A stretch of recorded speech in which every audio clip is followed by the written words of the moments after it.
My sister Celestine was called crazy for spending 3 months building what looked like the world's ugliest treehouse in our backyard.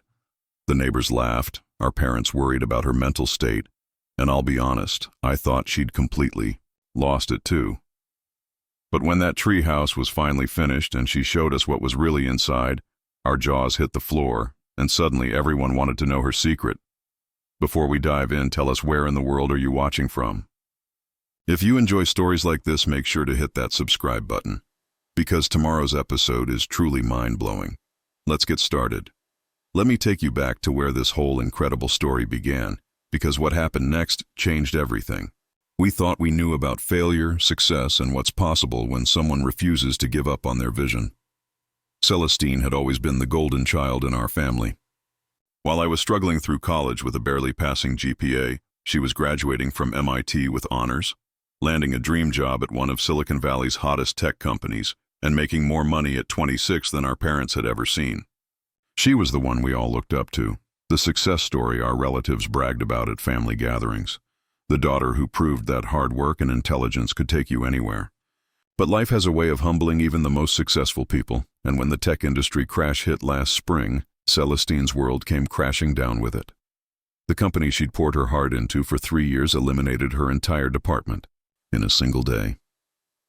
One Tuesday morning, she was leading a team of 12 engineers, and by Tuesday afternoon, she was cleaning out her desk with a severance package that barely covered 2 months of her Silicon Valley rent.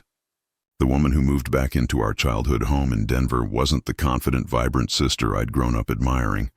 This version of Celestine spent entire days in her old bedroom, staring at the ceiling, barely responding when our parents tried to draw her into conversation. She'd lost more than her job. She'd lost her identity, her sense of purpose, her belief that intelligence and hard work were enough to guarantee success in this world. Our parents, Donovan and Mirabelle, didn't know how to handle seeing their accomplished daughter reduced to someone who couldn't even manage to shower regularly. Dad would knock on her door every morning with coffee and optimistic suggestions about job applications. Mom kept leaving printouts about career counseling and therapy appointments on her nightstand. Both of them tiptoed around the house like they were afraid their own breathing might somehow make things worse. I was living across town in my own apartment, working at a marketing agency and trying to figure out my own life. But I made it a point to visit twice a week. Each time I walked through that front door, I felt the weight of the house's sadness. Celestine would come downstairs for dinner, pick at her food, answer our questions with one-word responses, and disappear back upstairs before we'd even finished eating. The neighbors started noticing too. Mrs. Henderson from next door, who'd always been quick with neighborhood gossip, began asking pointed questions about when Celestine might be moving back to California. Mr. Henderson made comments about how difficult the job market was for people in certain industries, with the kind of tone that suggested he thought Celestine's unemployment was somehow a personal failing, rather than an economic reality affecting millions of people. For 3 months, this was our new normal, a house full of worry, whispered conversations between our parents about whether they should insist on professional help, and the growing fear that the sister we'd always known might never come back. I started researching depression, calling therapists, even considering an intervention. Because watching someone you love disappear into themselves is one of the most helpless feelings in the world. Then one Tuesday morning in June, exactly 3 months after she'd lost her job, something shifted. Celestine came down to breakfast with more energy in her step than we'd seen since she'd moved home. Her hair was brushed, she was wearing clean clothes, and there was something in her eyes that hadn't been there in weeks. She sat down at the kitchen table where our parents were reading the news and drinking coffee, and she made an announcement that changed everything. "I'm going to build something in the backyard," she said, her voice clearer and more determined than it had been in months. "Something that's going to solve all my problems." Dad looked up from his newspaper, hope and confusion mixing on his face. "What kind of something, sweetheart?"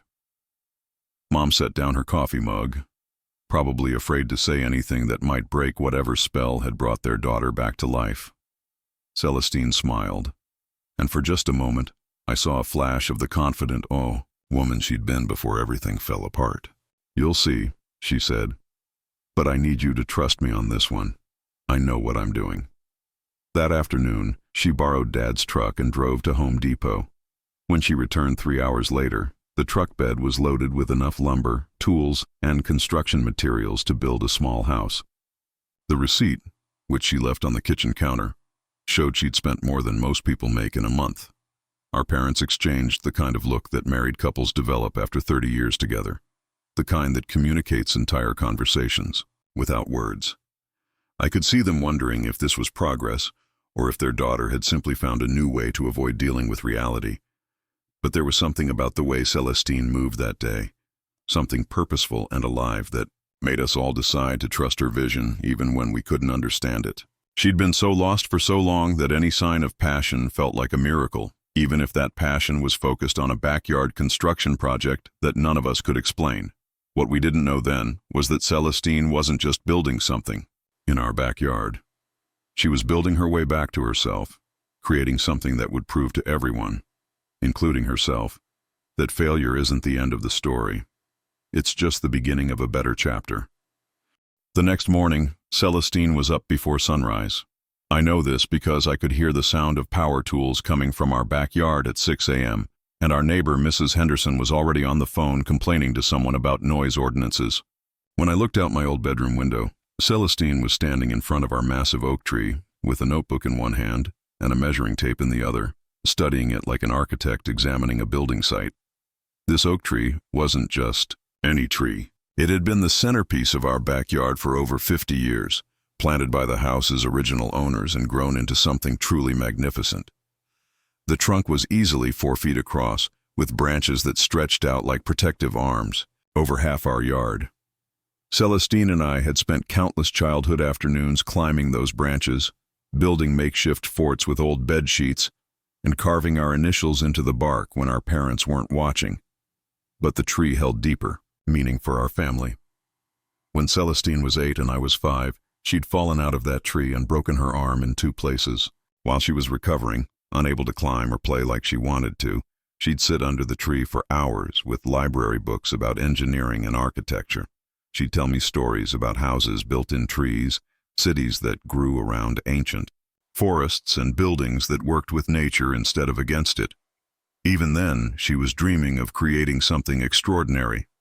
Now, watching her measure and plan around that same tree, I realized she was returning to something that had always made her feel safe and creative.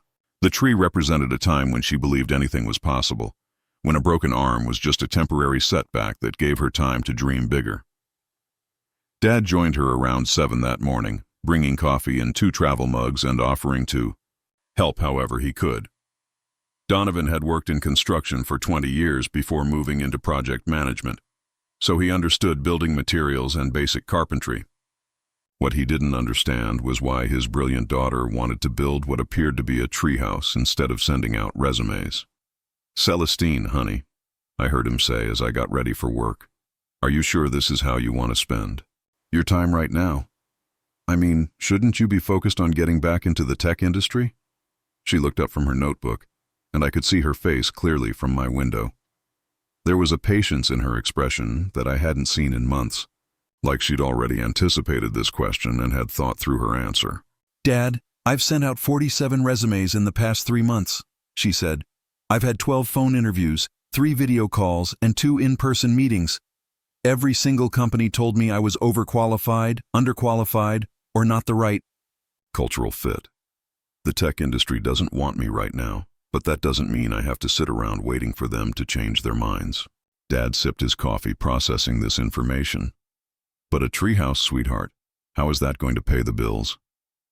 Celestine smiled, and there was something mysterious about that smile that made me pause while brushing my teeth.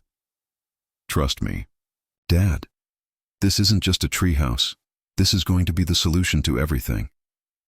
By the time I left for work that morning, Celestine had already started laying out lumber and organizing her tools.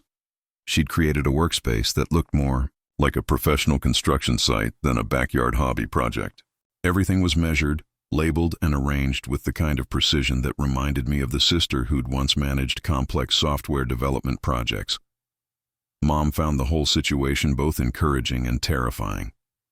Mirabelle had always been the family worrier, The one who kept emergency phone numbers on the refrigerator and made sure we all had health insurance and savings accounts. Seeing Celestine spend thousands of dollars on what looked like an elaborate craft project triggered every financial anxiety she'd ever had. "What if this doesn't work out?" she asked me over dinner that night, while Celestine was upstairs showering off the day's sawdust and sweat. "What if she spends all her savings on this project and then still can't find a job? What if this is just another way of avoiding reality?" I didn't have good answers to any of those questions. But I'd seen something in Celestine's face that morning that had been missing for 3 months.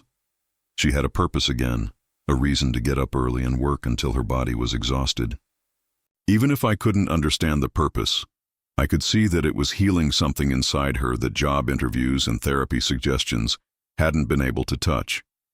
The neighborhood's reaction was swift and predictably negative. Mrs. Henderson made a point of walking past our house multiple times each day, sometimes stopping to stare at Celestine's progress with an expression that suggested she was witnessing a neighborhood tragedy in slow motion. Mr. Henderson started making comments about property values and homeowners association rules, though our neighborhood had never had an HOA, and our house had been grandfathered out of most building restrictions decades ago. Other neighbors were more subtle but equally skeptical. I'd catch them peeking over their fences or slowing down when they walked their dogs past our house. The whispered conversations were easy to imagine. "Did you see what that tech girl is building? Wasn't she supposed to be some kind of genius?" Maybe the unemployment got to her, but Celestine seemed immune to the judgment. She worked with a focus and intensity that reminded me of how she'd approached her most challenging projects at MIT. Every morning she was up early. Every evening she worked until dark. And every day the structure around our oak tree grew a little bigger and a lot more confusing. Because what she was building definitely didn't look like any treehouse I'd ever seen. The proportions were wrong, the angles didn't make sense, and the materials seemed far too sophisticated for something that was supposed to be a simple backyard project. But there was method in what looked like madness, and Celestine's confidence never wavered. She was building something, all right. We just had no idea how extraordinary it was going to be. By the end of the second week, it became clear that what Celestine was creating bore no resemblance to anything anyone had ever called a treehouse. The structure wrapped around our oak tree in ways that seemed to defy basic engineering principles. With walls that curved at impossible angles and a roof line that looked like it had been designed by someone who'd never seen a roof before. From the street, it looked like a geometric puzzle that had been assembled wrong, a collection of mismatched panels and oddly placed windows that seemed to mock every conventional idea of what buildings should look like. The neighborhood's patience ran out quickly. Mrs. Henderson was the first to escalate from passive-aggressive comments to outright confrontation. I was visiting on a Saturday afternoon when she marched across our backyard, her face flushed with the kind of righteous anger that only comes from feeling personally offended by someone else's choices. "Celestine, dear," she began, her voice dripping with false sweetness. "I'm sure you think you're being creative with your little project here, but some of us are concerned about what this is doing to our property values. Have you considered how this might affect your neighbors when we try to sell our homes?" Celestine looked up from where she was installing what appeared to be some kind of electronic panel, her hands still covered in sawdust and electrical wire. "Mrs. Henderson, I'm building this entirely on our own property following all local building codes. I'm not sure why you think it would affect your property values at all." "Well, just look at it." Mrs. Henderson gestured wildly at the structure. "It's an eyesore. It looks like something a child would build if you gave them too many Legos and no supervision. People drive by our street to gawk at this thing like it's some kind of circus sideshow." I watched my sister's jaw tighten, but her voice remained steady. "I understand it doesn't look conventional right now, but I promise you, when it's finished, you'll understand why I built it this way." Mrs. Henderson's husband joined the conversation from their backyard fence, shouting loud enough for half the street to hear. "Understand? The only thing we understand is that you've turned our nice neighborhood into a construction zone for some kind of amateur art project. This is a residential area, not a place for people to work out their midlife crises with power tools." That comment hit like a physical blow. I could see Celestine's hands shake slightly as she set down her drill, and for a moment I thought she might actually respond with the anger that was clearly building inside her. Instead, she took a deep breath and walked back toward the house without saying another word. The confrontation with the Hendersons opened the floodgates for everyone. Elsa's criticism. Neighbors who had been whispering behind closed doors suddenly felt free to share their opinions openly. The mailman started making jokes about modern art projects gone wrong. The woman who lived across the street began taking photos of the structure from her front window, presumably to document the neighborhood's decline for some kind of complaint. Even our parents' friends started weighing in with unwanted advice. At a barbecue the following weekend, I overheard Dad's longtime friend suggesting that maybe it was time to have Celestine evaluated by a professional because her behavior was clearly indicating some kind of mental break. Mom's book club friends were gentler but no less concerned, asking pointed questions about whether Celestine was taking care of herself and whether the family needed help managing the situation. The financial pressure was becoming impossible to ignore. Celestine's construction project was consuming money at an alarming rate. She'd already spent more than $15,000 on materials, and she was ordering new equipment almost daily. Packages arrived constantly from companies I'd never heard of, filled with electronic components, specialized tools, and materials that looked more like space technology than building supplies. Dad finally confronted her about the spending on a Tuesday evening in July. I happened to be there for dinner when he brought out a stack of credit card statements and receipts. "Celestine, sweetheart, we need to talk about this," he said gently. "I'm not trying to control your choices, but you've spent nearly $20,000 on this project in 5 weeks. Your savings account is almost empty, and you're not bringing in any income. What happens when the money runs out, Celestine?" Looked at the receipts spread across the kitchen table, her face showing the first signs of doubt I'd seen since the project began. "I know it looks bad, Dad. I know this doesn't make sense from the outside. But I'm not throwing money away on some hobby project. What I'm building is going to change everything for our family." "But what exactly are you building?" Mom asked, her voice carrying months of accumulated worry. "We've been patient, we've been supportive, but we're scared. This isn't normal behavior, honey. Normal people don't spend their entire life savings building mysterious structures in their parents' backyard." For the first time since she'd started the project, Celestine looked uncertain. "I can't explain it yet because it's not finished. But I promise you, when it's done, you'll understand why every dollar was worth it. You'll understand why I had to do this." The breaking point came during our neighborhood's annual summer block party in August. What should have been a friendly community gathering turned into a public humiliation for our entire family. Mrs. Henderson had apparently spent weeks preparing her remarks because her criticism of Celestine's project was detailed, pointed, and designed for maximum embarrassment. "I think we all need to address the elephant in the room," Mrs. Henderson announced loudly enough for the entire party to hear. "That ridiculous structure is bringing down all of our property values. It's an eyesore, it's probably not even built to code, and frankly, someone needs to report this to the city before it gets any worse."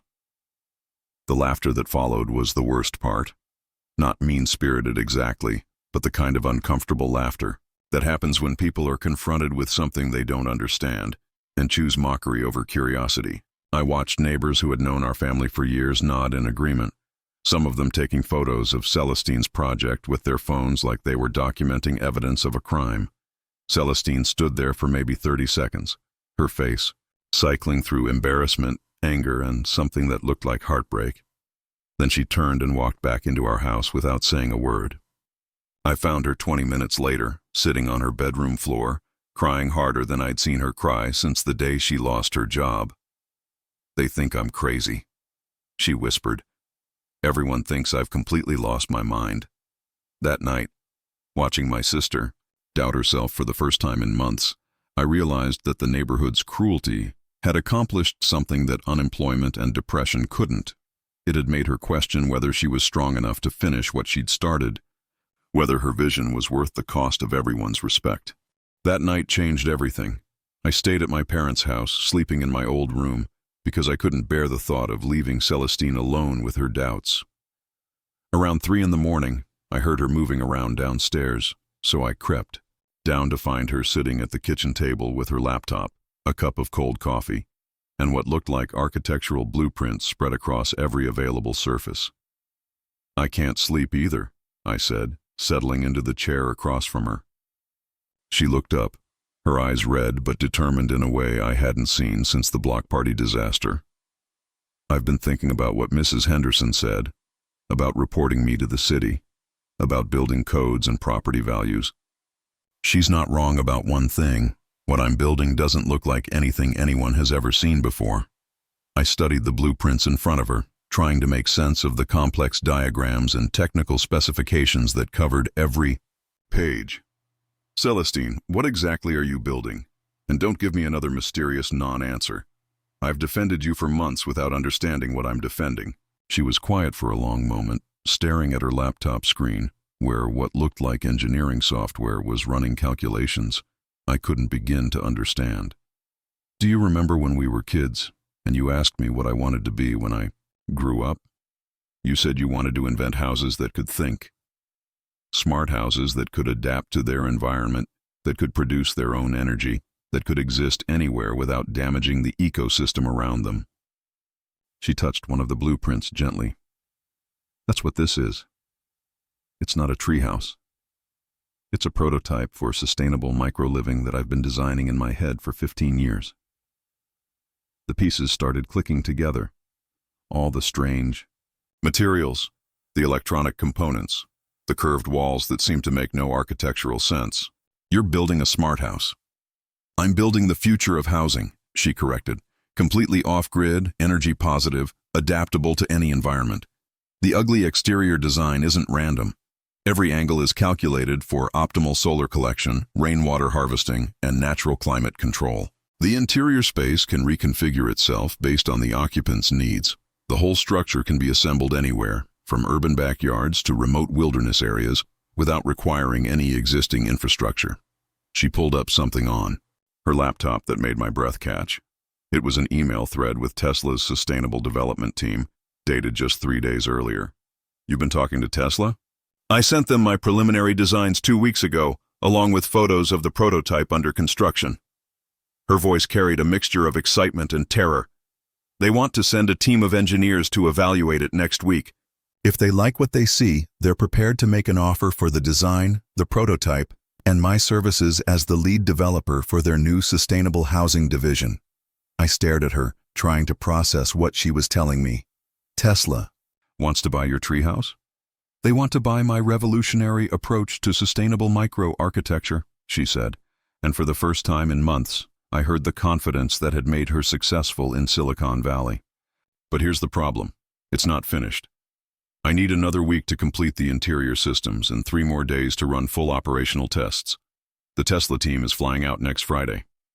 "So what's the problem?" She gestured toward the window, where our neighbors' houses sat quiet and dark. "The problem is that Mrs. Henderson called the city this afternoon. There's a building inspector coming on Wednesday to determine whether I need permits I don't have and whether the structure needs to be torn down for code violations." The weight of the situation hit me like a physical blow. Everything Celestine had worked for, everything she'd sacrificed, could be destroyed 3 days before the most important meeting of her professional life. "What are you going to do?" She closed her laptop and looked at me with the same determination. I remembered from her college years when she'd tackled impossible engineering problems with nothing but stubbornness and brilliance. "I'm going to finish it. I'm going to work day and night for the next 4 days and make sure it's completely operational before that inspector shows up. And then I'm going to invite the entire neighborhood to see exactly what they've been mocking for the past 3 months. Celestine, that's crazy. You can't complete weeks of work in 4 days. Watch me." She stood up, gathering her blueprints with renewed energy. "I didn't spend $20,000 in 3 months of my life building something extraordinary just to let small-minded people tear it down before I can prove what's possible." The next morning, Celestine transformed into someone I barely recognized. She was up before dawn, working with the intensity that bordered on obsession. She'd hired 2 electricians and a plumber to help with the final systems installation, paying premium rates for emergency service. Every moment was calculated, every task prioritized with military precision. I took time off work to help, however. I could mostly by running errands, bringing food, and handling phone calls so she could focus entirely on construction. Mom and Dad joined the effort too, with Dad using his construction experience to handle smaller tasks, and Mom managing the logistics of coordinating contractors and deliveries. By Tuesday night, the structure was starting to look less like an architectural disaster and more like something genuinely innovative. The exterior panels had been aligned and sealed. The solar collection system was operational, and through the windows I could see sophisticated electronic systems coming online. Wednesday morning brought the building inspector, a tired-looking man named Rodriguez who seemed prepared for a routine code violation citation. What he found instead was a structure that not only met every building requirement, but exceeded them in ways he'd never encountered. "Ma'am, I have to admit this is the most unusual residential structure I've ever inspected," he told Celestine after spending 2 hours examining every aspect of the building. "It's unconventional, but everything is built to code and beyond. The electrical work is professional grade. The structural integrity is actually superior to most traditional construction, and the sustainability features are remarkable." Mrs. Henderson, who had been waiting by her fence for the inspector to condemn the project, looked like she'd been slapped. The inspector left without issuing a single violation, and Celestine spent the rest of Wednesday completing the interior systems that would make or break her meeting with Tesla. Thursday night, she sat me down for what she called the final conversation.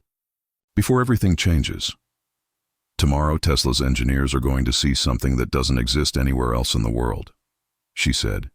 "If they understand what I've built, our family's financial problems are over. If they don't, I've spent every dollar I have on the world's most expensive backyard shed. And if they do understand?" She smiled, and I saw 15 years of dreams and determination in that smile. "Then everyone who called me crazy is going to find out that crazy and visionary sometimes look exactly the same from the outside." Friday morning, Celestine stood in front of her completed structure, wearing her best interview outfit and holding the keys to either vindication or devastating failure. Everything she'd worked for came down to the next 2 hours. The Tesla engineers arrived at exactly 10 a.m. in a black Model S that looked completely out of place on our suburban street. Dr. Sarah Chen, the lead engineer, stepped out wearing the kind of confident expression that comes from evaluating revolutionary technology on a regular basis. Her 2 colleagues, Marcus and David, followed with tablets and measurement equipment that looked more advanced than anything I'd ever seen. Celestine greeted them at our front gate, her voice steady despite the fact that I could see her hands shaking slightly. "Dr. Chen, thank you for coming. I know this looks unconventional from the outside, but I promise what you're about to see will change how you think about sustainable housing." Mrs. Henderson and several other neighbors had positioned themselves strategically around their yards, clearly expecting to witness either a miraculous vindication or spectacular humiliation. I caught Mrs. Henderson whispering something to her husband that made him chuckle, and I felt a surge of protective anger for my sister. "Before we go inside," Celestine said, addressing not just the Tesla team but everyone within earshot, "I want you to understand what you've been looking at for the past 3 months. This structure represents 15 years of research, 3 months of construction, and the most advanced, sustainable living technology ever built in a residential setting." Dr. Chen nodded politely, but I could see the skepticism in her eyes as she looked at the curved walls and unconventional roofline. "Ms. Celestine, we're very interested to see what you've created. Tesla is always looking for innovations in sustainable architecture." Celestine walked to the main entrance, which had been hidden behind panels that made it nearly invisible from the street. When she removed the panels and opened the door, even I gasped, and I'd been watching the construction process for months. The interior was absolutely breathtaking. What had looked like cramped, awkwardly shaped space from outside revealed itself to be a sophisticated living environment that seemed to extend far beyond the structure's apparent boundaries. The walls were lined with seamless touchscreen interfaces. The ceiling glowed with integrated lighting that mimicked natural sunlight, and the floor appeared to be made of some kind of adaptive material that responded to footsteps. The exterior design maximizes solar collection, rainwater harvesting, and natural climate control, Celestine explained as the Tesla team stepped inside. But the real innovation is the interior adaptability. Computer, demonstrate space configuration. The response was immediate and stunning. Furniture rose from the floor in smooth, silent movements. The far wall became transparent, revealing a view that seemed to extend the space into the surrounding trees. The ceiling height adjusted automatically, and what had appeared to be a single room transformed into a complete living environment with distinct areas for sleeping, working, cooking, and relaxation. Marcus, one of the Tesla engineers, was taking measurements and shaking his head in apparent disbelief. How is the space reconfiguration achieved? Modular flooring with integrated mechanical systems, Celestine replied, her confidence building with each question. The furniture and room dividers are constructed from lightweight composite materials that can be stored beneath the floor when not needed.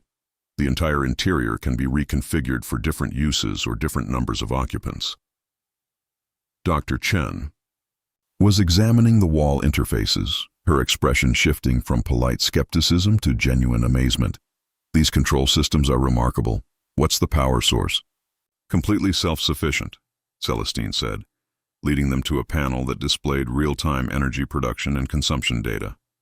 Solar collection is integrated into the exterior design, battery storage is built into the floor structure, and the climate control system operates at near zero energy cost.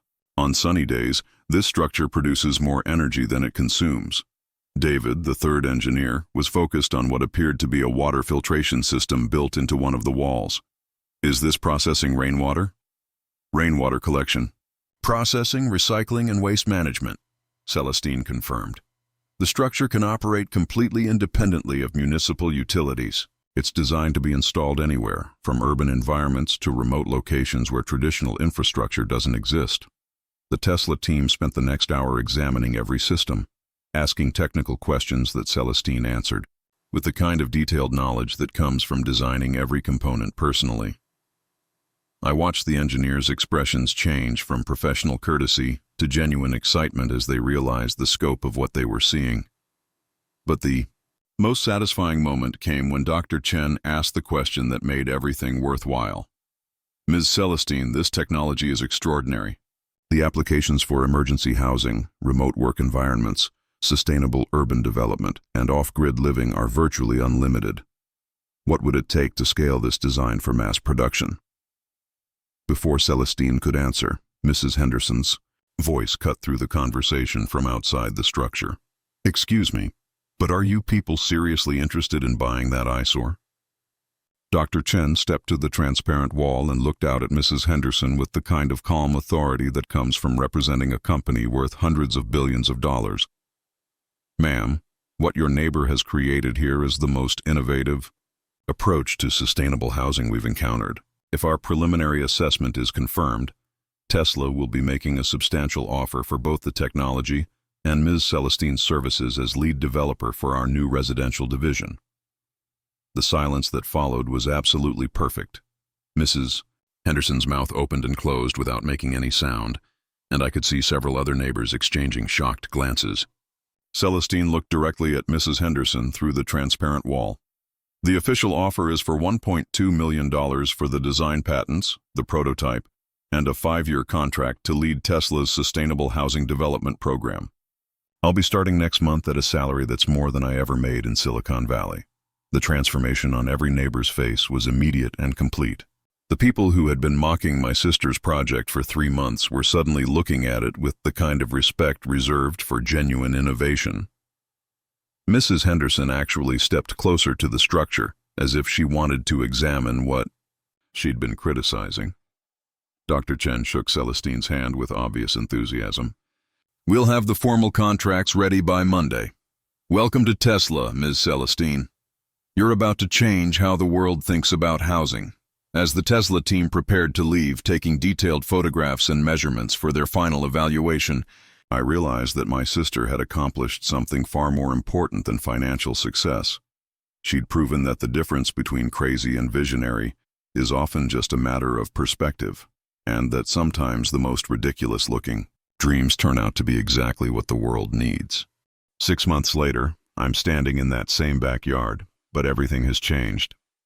Celestine's prototype has become the centerpiece of Tesla's new sustainable housing showcase, featured in Architectural Digest, Wired Magazine, and the cover story of Sustainable Living Quarterly. The eyesore that Mrs. Henderson complained about is now considered a landmark of innovative design, with architecture students making pilgrimages to study its revolutionary approach to micro-living.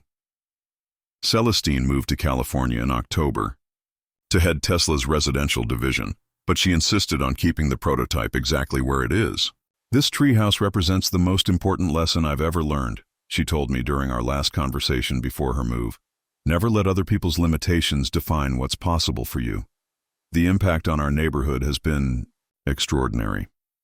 3 families have commissioned Celestine's team to design similar structures for their properties, turning our quiet suburban street into an unofficial showcase for sustainable architecture. The house values that Mrs. Henderson was so worried about have increased by an average of 15%, according to the real estate assessment that came out last month. But Mrs. Henderson won't be benefiting from that increase. She and her husband put their house on the market 2 weeks after the Tesla reveal, apparently unable to handle living next door to what she now calls a monument to my own ignorance. The new owners, a young couple who work in renewable energy, specifically bought the house because of its proximity to Celestine's innovation. Mom has become the neighborhood's unofficial tour guide, leading groups of visitors through the backyard and explaining the technical features with pride that still makes me smile. My daughter always saw possibilities where other people saw problems. She tells every group, "I just wish I had trusted her vision from the beginning." Dad has framed the original Home Depot receipt from Celestine's first shopping trip, hanging it in his workshop next to a photo of her shaking hands with Elon Musk at the Tesla headquarters. $20,000, he tells anyone who'll listen. "Best investment our family ever made, and we didn't even know we were making it." The personal transformation in Celestine has been just as remarkable as her professional success. The woman who came home broken and defeated has become one of the most sought-after innovators in sustainable technology. She speaks at conferences, consults with governments on housing policy, and leads a team of engineers who are developing the next generation of adaptive architecture. But success hasn't changed the core of who she is. When she comes home for holidays, she still spends hours in that prototype, tinkering with improvements and testing new ideas. "This isn't just where I proved I could build something extraordinary," she told me during Christmas dinner. "This is where I proved to myself that failure is just the first step towards something better." The prototype itself has evolved into something even more impressive than what Tesla originally purchased. Celestine continues to upgrade the systems, adding new technologies and capabilities that push the boundaries of what's possible in sustainable living. Last month, she installed an AI assistant that can predict weather patterns and adjust the structure's configuration automatically. Next month, she's testing a new water purification system that can process any water source into drinking quality. The most meaningful change, though, has been in how our family talks about dreams and possibilities. We've learned that innovation often looks like insanity to people who can't see past conventional thinking, and that the most important discoveries happen when someone refuses to accept that impossible is a permanent condition. I think about this lesson every day in my own work. When clients tell me a marketing campaign is too ambitious, when colleagues say an idea won't work, when I face criticism for trying something new, I remember my sister building her ugly treehouse while everyone laughed. I remember how determination and vision can transform mockery into respect, failure into success, and crazy ideas into revolutionary breakthroughs. The oak tree that supported Celestine's prototype has become a symbol for our entire family. Its branches held not just a structure, but a dream that seemed impossible until it became inevitable. The tree represents the kind of foundation that allows extraordinary things to grow, even when everything around them suggests they should fall. Today, when people drive past our house, they slow down to admire what they call the house of the future. Tour buses stop regularly, and urban planning students include our address in their required study materials. What once brought shame and embarrassment now brings pride and international recognition. But the real victory isn't the money, the fame, or even the technological breakthrough. The real victory is that Celestine learned to trust herself again. She discovered that the most important audience for your dreams is yourself, and that external validation, while satisfying, is never as crucial as internal conviction. She proved that sometimes the bravest thing you can do is keep building your vision while everyone else is telling you to tear it down. Sometimes the difference between genius and madness is nothing more than time, persistence, and the courage to finish what you started despite overwhelming opposition. The treehouse taught us all that extraordinary things rarely look extraordinary while they're being built. They look difficult, confusing, and sometimes completely ridiculous. But if you can see past the surface, if you can trust the process even when you can't see the destination, if you can keep building while everyone else is laughing, you might just create something that changes everything. And sometimes that's exactly what the world needs.